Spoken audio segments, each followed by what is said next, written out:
Hello, I'm Casey Fatchett, and welcome to the premiere episode of the Nerdy Photographer Podcast. In this episode, I'll be discussing camera equipment, opinions on camera equipment, and the new Nikon mirrorless professional cameras. All of that after this short message.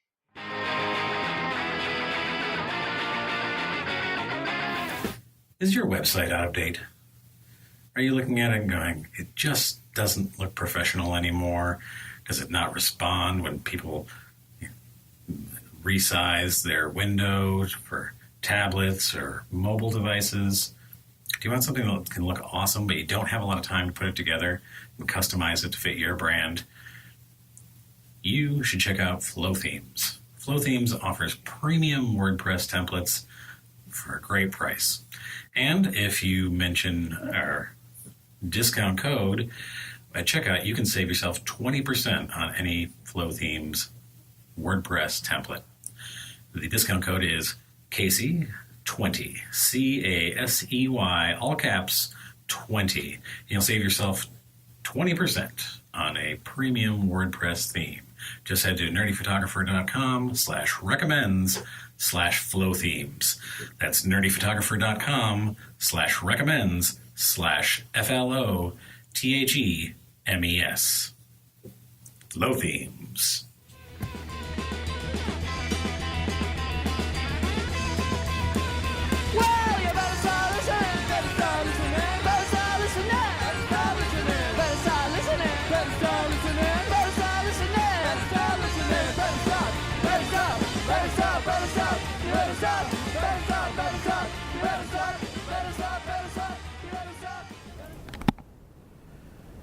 At least twice a week, when I'm looking around on Reddit or Facebook groups, I see someone post something along the lines of, best camera for wedding photography, go. Or best lens for shooting family portraits, go. And it vexes me. I am terribly vexed. I've reached out to some of the people who've made posts like this and asked, what did you hope to gain from this post? And the overwhelming response has been, I'm doing research. But is it research? Is it really even a question you're asking? Because what it seems like is just ordering people to give their opinions. And if this is what you think is research, I worry for your future. Because all you're doing is getting an opinion dump. It's not even data. Sure, some people may respond with pictures from lenses that they use or their camera or whatever. Great, but are those the type of pictures you even want to take? Do you actually just want to be a carbon copy of somebody else? And ordering a group of people to give you a bunch of opinions as research is just lazy. You haven't done the work beforehand to develop your own style or thoughts on the subject. Just tell me the best piece of equipment and I'll do just as good a job as anybody else, and all I need is the equipment, right? I mean, you need to research and look at what you want to do, because what you want to do is what matters here. And now, that isn't to say that there aren't valid questions that I'm more than happy to answer. Say, for example, if you asked, hey, I'm thinking about getting an 85mm lens for portraits. Is there a big difference between the Canon 1.8 and the Sigma Art 1.4? Now that's a valid question, which I'm happy to answer. And you obviously have something specific that you're talking about. And the Canon 1.8 is less expensive and smaller. The Sigma is very heavy, but it's super sharp, more expensive, and you get 2 extra stops in there for, if you need lower light availability. And you have to weigh what you want to use the lens for and the other factors like your budget, how much room it takes up in your bag, how often you're going to use it, etc., and making your decision. That is actual research. And asking photographers what the best anything is only going to yield opinions. Ask 100 photographers what the best X thing is, and you're going to get 99 different opinions. There's no quantifiable best, because it depends on the images you're trying to capture and produce and what your style is and how you shoot. For example, are DSLRs better than mirrorless cameras? Some people are going to say yes, some people are going to say no. It depends on what they're shooting. Is any group correct or definitively right? No, it depends on your individual style and what your needs are. But with any camera, it's going to depend on what you want to do with it and how it feels to you. When I got my first DSLR, I didn't have a bunch of lenses from any particular brand, so I wasn't tied to any one type of camera. So I went to the camera store and I held the cameras, Canon, Nikons. I moved through the menus, tried the controls. I found what felt good to me, and that's what felt intuitive and natural, and that's what I wanted. I wanted a camera that is going to feel like an extension of me, that I can get through the controls. And Nikons just didn't feel comfortable to me. Does it mean that Nikons are not great cameras? No, they're great cameras. As far as lenses, it depends on the look that you're going for. You have to decide what you want to do with that lens, and I suggest that you rent some lenses. Try them out. Don't go out and spend, for example, $2,000 or so on a Canon L series lens just because someone in some forum said it's the best lens. Because you might get home, try it out, and find that even though it's a great lens, it's not the lens that you need. You have to define your style.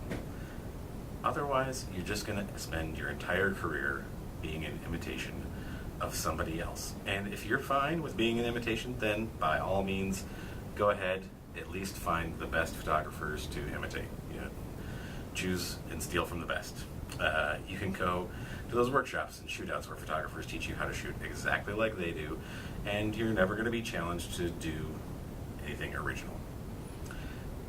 That being said, don't turn around and start wondering why you don't stand out from the rest of the photographers in your market. Because the irony here is that most of those people who simply ask, what's the best thing for doing X, are also the people who post things like, why am I not getting any customers? Why am I competing on price with these other photographers? Why won't people pay me more money for my work? Or, someone told me my camera must take great pictures, and I said, yeah, I taught it everything it knows. And to further the irony here, they'll usually also post something later on saying, I don't know how to shoot manual. Who has tips? You have to practice. You have to differentiate yourself from other people. You have to learn your equipment. You have to actually put in the work involved. If you want to stand out, you have to think about who are your clients and what are the images you're trying to produce, and do those images reach your clients? Or are you just a cookie cutter, operation that you're just trying to be one of 100 photographers who shoot the exact same types of pictures? Or are you trying to put something original and new and different spin on it? It may be similar, but it's not exactly the same. And then think about, what equipment do I need to do that? Does it have anything at all to even do with the equipment?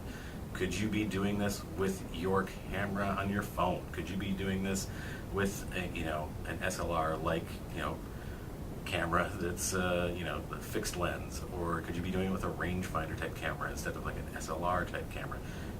What do you actually need? And maybe you already have it and you don't need something else.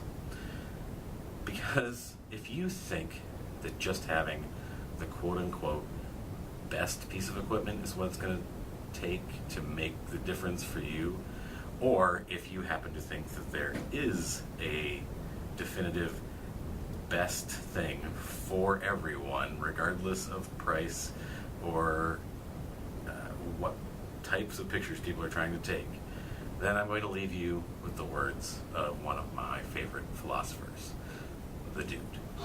Yeah, well, that's just like your opinion, man.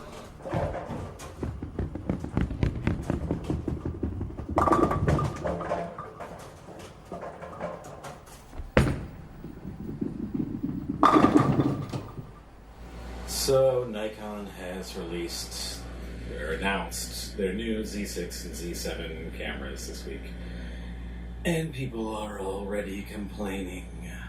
Yes, Yes, the internet is abuzz with things they don't like about the new Nikon mirrorless professional cameras. First off, and probably the most common complaint I'm seeing, one memory card slot.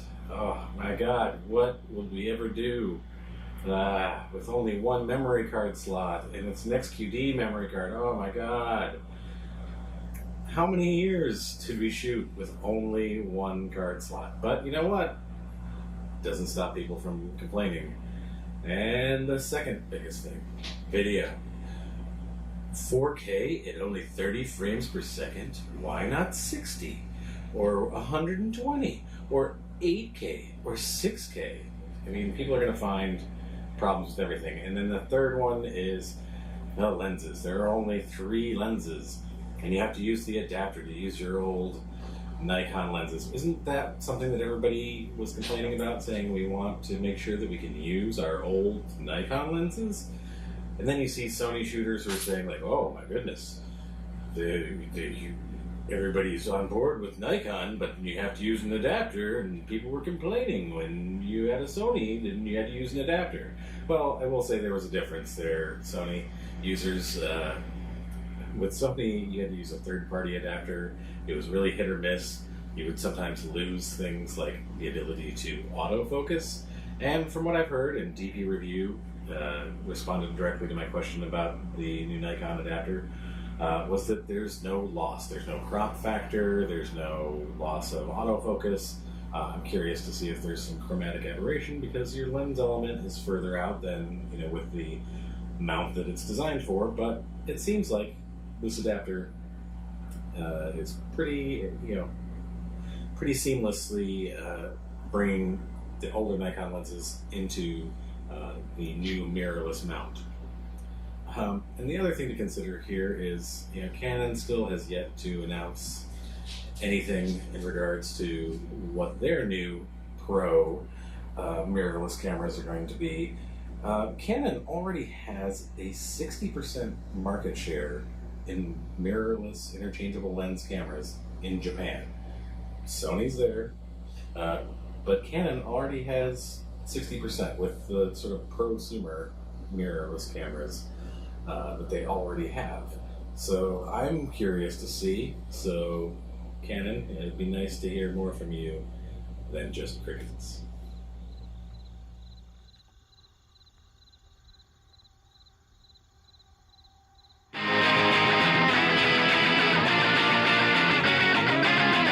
And now for my favorite part of the show. What's that say? Useless information. This is always death. With each episode, I'm going to try to leave you with a little bit of the useless information that fills my head. Now, you might know that a group of whales is called a pod, or that a large flock of ravens is called a murder. Murder. But did you know that a group of frogs is actually called an army?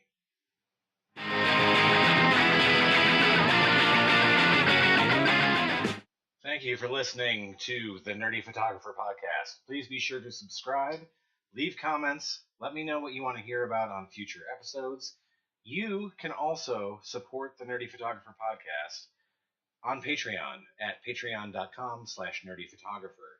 You'll get lots of goodies, and be sure to follow us on Facebook at facebook.com/nerdyphotographer, and we're on the Instagram and the Twitter at the Nerdy Photo. Thank you very much for listening to this first podcast episode. I am looking forward to bringing you many, many more. Music for this episode provided by the Hip Shakes. Until next time, talk nerdy to me.